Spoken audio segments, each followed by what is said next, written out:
addressing these issues. I really and truly don't like addressing these issues.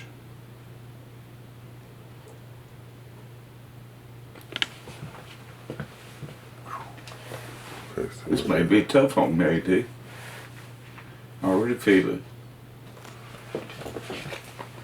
I'm gonna roll until you tell me to stop, brother.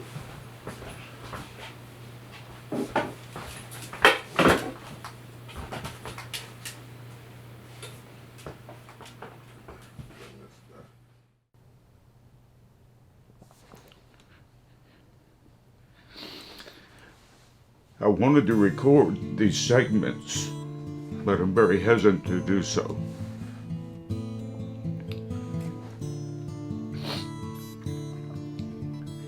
Many of you guys know me and have known me some for years. And you know the outside. And you know about some of the things I've been through. But I need to bring across a side that nobody knows about. And it's painful, it's embarrassing.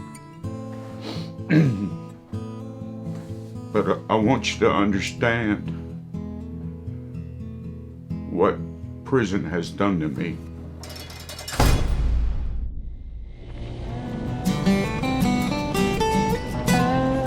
Bobby McGee is no stranger to prison. Years before he became founder and director of ChristSong prison ministry, he spent 22 years of his life on the opposite side of the bars.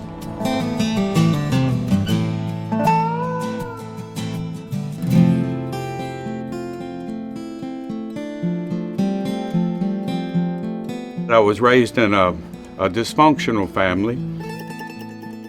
My mother was a victim of spousal abuse. My father would take out his anger and oftentimes his pain out on my mother.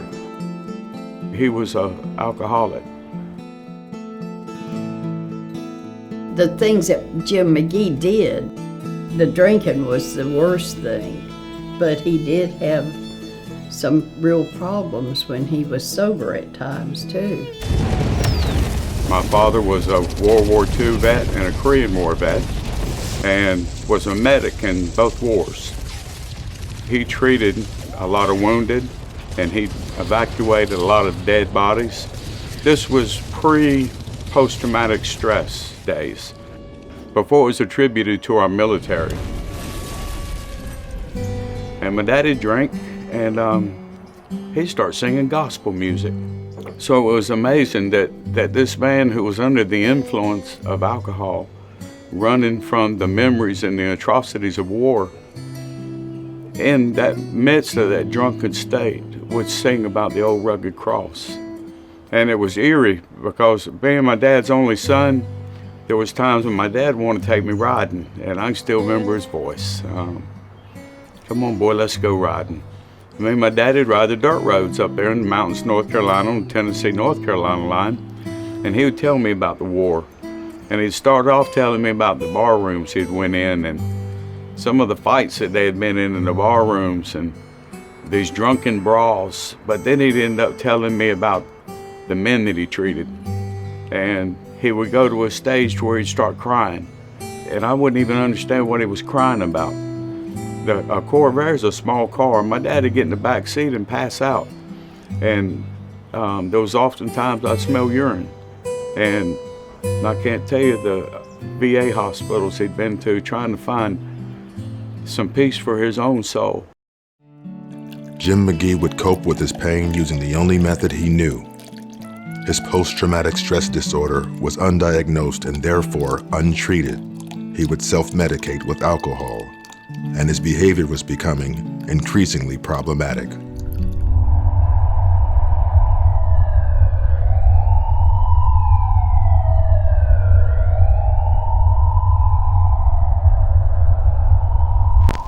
Jim was a heavy drinker.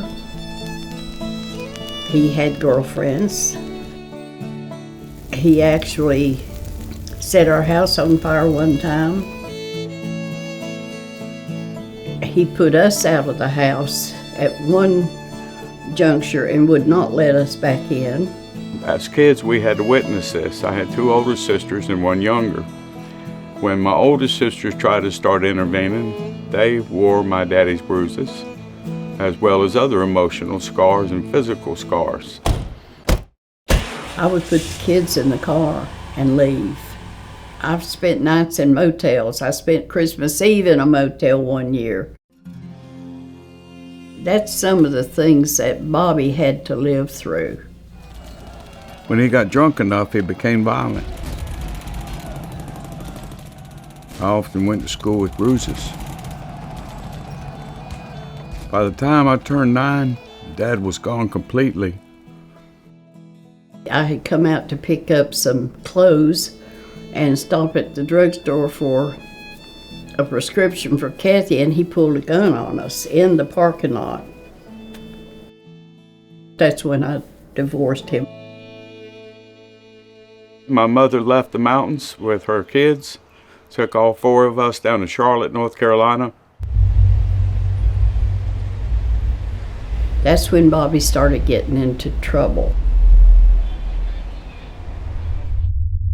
Now with no father in the home and a single working mother, Bobby would be exposed to other influences. Soon I was exposed to the party life and drugs. It made me feel wanted and needed.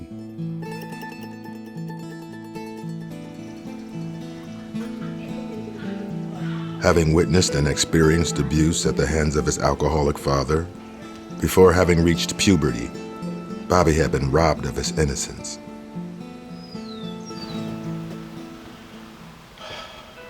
In 1968, I was 10. It wasn't a say no to drug generation. The older people around me had already gravitated to drugs. And so by the time I'm 11, 12 years old, I'm already drinking, smoking pot. First time I got locked up, I was 13 for running away from home. 14 years old, I got my first prison sentence. My last name's McGee. I was the 16th person at this youth camp, and so my number was M16. And it was at a place called Carolina Boys Camp. That's down in Candor, North Carolina, down below Albemarle. I stayed there for almost 2 years, and it was a place that was much like Outward Bound. I got my license there, so I turned 16, and it wasn't long after that that they let me out. When he came home from boys camp, the very first day he borrowed my car. He was supposed to be going to the college to check to see what he could do because he was not that old, 16. And when he came to pick me up after my shift ended at 4:30, I went out and my car was parked there and he was asleep in the back seat. Had gotten into drugs that day. It was beginning to look as though the Carolina Boys Camp had very little effect on Bobby. Well, I was still 16. I was up around Fontana Lake, and I went up there and was doing B&Es, which are breaking and enterings. He broke into a couple of houses. There was myself, a girl, and another guy. And these homes, we weren't stealing stuff out of them and selling it. We were breaking in for food and any alcohol we could find. Well, the Swain County Sheriff's Department, which is in Bryson City, North Carolina, came out there and found out what we were doing, and I was taken to jail. I got my first prison number as a committed youthful offender in North Carolina, 110580S, and went to Morganton High Rise. I had 7 counts of breaking and entering, and so the judge gave me a year for each one of those breaking and entering, so I had a 7-year sentence. I remember leaving the jail that day, going to the first prison I'd ever been in. And I'll never forget going down the drive, the road to the prison. It was like out in the middle of nowhere. And then all of a sudden I see looming in the windshield a 16-story building. And I find out that's going to be my home. The Western Youth Institution, commonly known as the High Rise Prison, was opened in May of 1972. It housed as many as 800 inmates, including one Bobby McGee. And until it was demolished in July of 2020, it stood here in this footprint. This is where Bobby would spend the next 2 years of his life.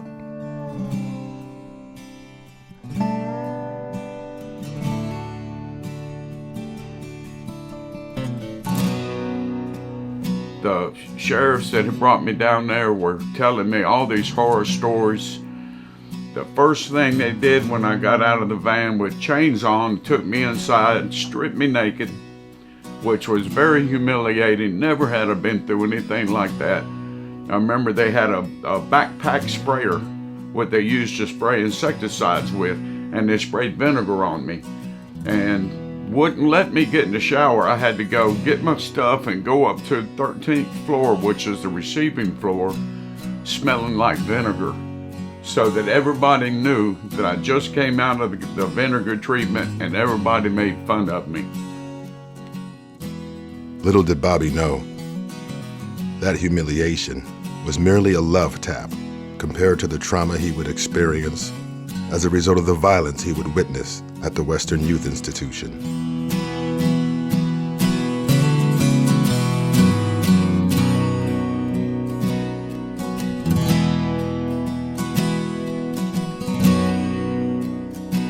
I stayed at Morganton High Rise till I turned 18, almost 2 years. And it was there one day that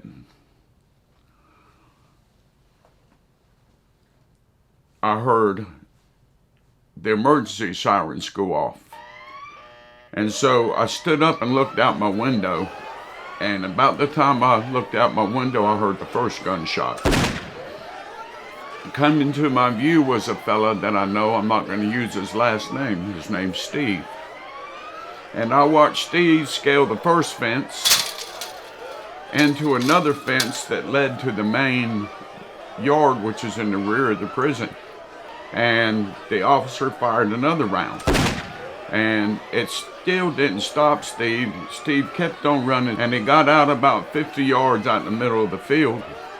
And the officer stuck his shotgun, which for you that know about hunting, back in those days, they could use 3-inch magnums, double-aught buck, and a Remington 1100. So that's a lethal round. They shot him in the back with it, and he fell. To watch a friend lose his life was excruciatingly painful enough. But Bobby would be further traumatized by what took place in the moments that followed. Nobody went to him. And I stood there and I watched him, and I knew him. He was my friend. And I remember he had trouble with his family, and that's why he ran.